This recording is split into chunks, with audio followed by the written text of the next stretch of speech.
So for part three of episode 73, the biggest, best patch ever, I was going to talk about paladins and sort of how I tested my DPS and where I think paladins stand. But this is about just 24 hours later, right? I'm recording this Thursday night after I just did a round of bossing. I got a lot of information about how classes stack up line wise, who's doing insane DPS, and I want to just finish this part three with just the biggest winners and losers because I think that I have to. Right, this patch. Nothing may ever beat this patch. It got something for everybody. I can't think of any type of player that is upset. If you are a whale and you've been spending, you've been rewarded with even more cap. 68, 69 mil cap is what the peak is right now. And the crazy part is that's full level 60, right? And I have one level 60 full 7 set app, so I'm just missing the Dreamy Belt, and I have a level 60 and a level 52, and everything else is level 50. And my cap is 48 mil cap.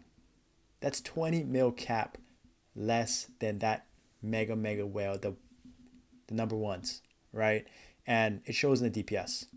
And rightfully so. That's what the mega whales want. And if you want cap, if you're a free to play player, big wins, right? Base cap increased, guild attributes increased, free cap. You get free cap across the board. And if you're the free to play player that is a DPS that has clone lines, you actually probably got a boost in damage, right? The skill percentages went up. The clone lines are up to 90% now.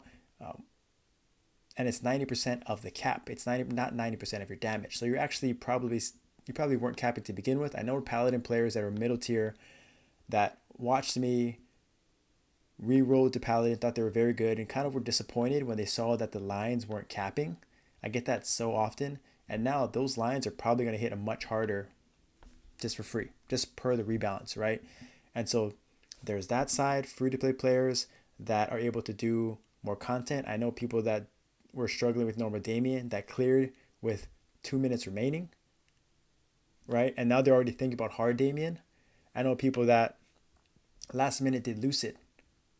They were level 230, right? They were level, I don't even know, a mixture of levels, and they got to clear Lucid before reset. Just awesome. Everyone in between, free to play players, mega whales, big dubs. And I gotta shout out the devs, right? We don't say it often, we don't say it a lot, but I mean the devs really threw everything at us. And it's funny, I was thinking about what could they possibly do to top this moving forward, right? And it doesn't matter. It just doesn't, right? They've supplied us with basically 3 updates in one. Anniversary is going to be epic. Anniversary is going to be awesome. This is going to hold us over. The just amount of content that people are going to be able to do, the avenues that they're going to explore, that like just through mains, through the ease of leveling now, the ease of getting up your arcane power. If you wanted to reroll, if you're a reroll player, you're a winner. If you're a newer player, you're a winner. I know something leveling like up to 215 to 220 in like a month or in a few weeks, and it's only going to get faster. And so it's just if you are just playing the game, you have to be excited and you have to be a big winner, and you have to give the devs a ton of credit because this year was pretty slow, right? They didn't have any rebalance this year, any big rebalances. They didn't have any cap increases. They didn't have. They just had a lot of new characters, a lot of things. Explore Cygnus Knights remaster. Then they brought this out, banger, and it's honestly, if it holds us over for the rest of the year, who can really complain, right? So I think they're big winners all around, and I just couldn't think of anyone. But the only things I could think of, and I saw people did complain, right? And so the losers was a tough one. It's tough to find losers, and through just a day, right? I think the biggest losers are the players and the teams, right, that relied so heavily on the support of Phantoms, relied so heavily on Sias, on the support of having two bishops even. Just that added support, that added buffer is no more. Right? We actually failed we had to rerun two Damien runs. We ended up clearing in 4 minutes faster, almost 4 minutes faster than our previous time. DPS is not the problem, right? But we have a C in our group. We have a Phantom, right? We aren't able to use that second. Like we messed up our altar. We weren't able to get the rotted and it just wiped us. And once we wipe and then we wipe again, we don't have enough reses to recover. We don't have that Seer Hourglass to keep us alive. So it's actually very eye-opening that still, shocker, mechanics matter and a little bit of gear, right? Our team is comprised of a few huge big-time DPS. We had Ed on his Nightwalker doing insane damage carrying us. And then we have people guildies that in other situations may not be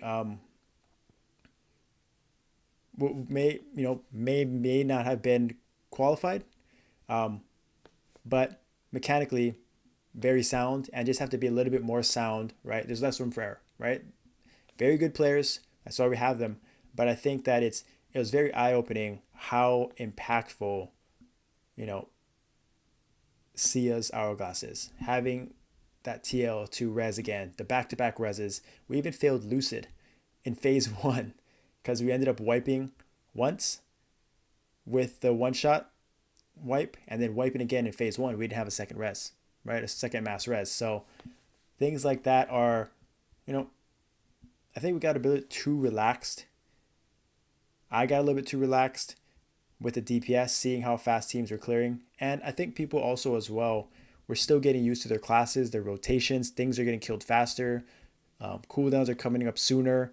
And they're trying to figure out the rotation, right? So there's a lot of moving parts. I get it, right? And I think I had to take a step back and realize that. But I think just the biggest losers are those players and teams that just were so reliant on the support classes that, didn't take mechanics as seriously or, got away with a lot of things. And I think it's going to be really,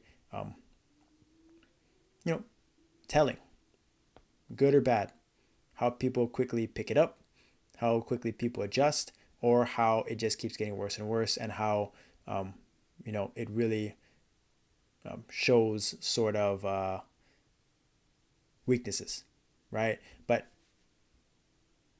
that's minor, right? Again, we ended up clearing in half the time, in 40%, like 40% faster. Just an insane DPS showing across the board. Just amazing to see. Everyone's winners, and I just want to kind of hold this moment, enjoy this moment, right? Don't look too far ahead. Don't look back on what happened. Just try to be in the moment. Enjoy this high, because that's what I'm doing. I made 3 videos. I made Paladin videos. I made so much content. No work was done today. It is a Thursday, work from home. No work was done. Very productive for you guys, for this content. But I even tried to stream last night, and I forgot to mention that stream epic fail. Laptop did not stand a chance. I accidentally streamed for like 5 seconds, went straight back to ending that stream. It was unfortunate. I was really looking forward to at least being able to not boss, but like open nodes in front of everybody and talk about the changes and rebalances. So maybe in the future, the plan is maybe starting just to, if I do plan on streaming, not to stream any content, unfortunately, because Maple is it's just not going to be able to handle it. So maybe I'll just have to do patch notes. Maybe I'll do watch some videos. I don't know. But I do want to stream just hang out like a Discord, hang out with everyone. But we'll see what my laptop is capable of and just, what's in store. But excited, had to give out the biggest winners and losers, and excited to share sort of, I guess if I were to say who would be the early 24 hours in, the early top DPS classes. are actually insane. Ice Lightning Mage Truffle Lock X is absolutely tearing up the DPS charts. 48, 49, almost K covert. He did. He was a top scorer in Mulong, and I know he's just crushing everybody. The way Ice Age works, Ice Age, and I forget Lightning Bolt or something, whatever it's called. Just the way the cooldowns, the burst, the ability with unreliable memory to get all that, the ignoring me defense for 15%. His lines aren't insane, but it's just the way the damage is done is absolutely crushing. Is absolutely crushing the charts. Insane, right? I saw Rubido do insane damage. I saw Exorbis do insane damage on his Paladin. I saw a Demon Avenger. I got to showcase that one. Actually, do like 270 bill DPM in Lotus, on par with Exorbis on Paladin, on par with Rubido on Demon Slayer.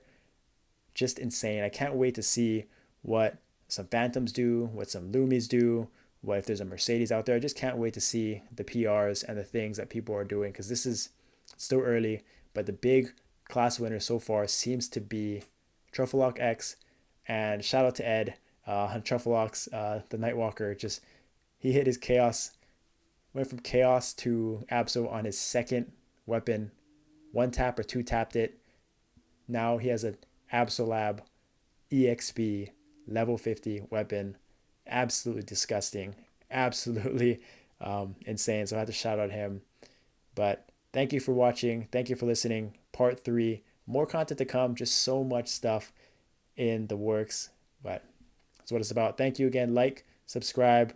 I appreciate all the comments. Let me know how your class is doing down below and who you think, what you're happy about, what you're excited about. Love to hear and engage with you guys. But thank you again. Have a good one. I'll see you guys next time.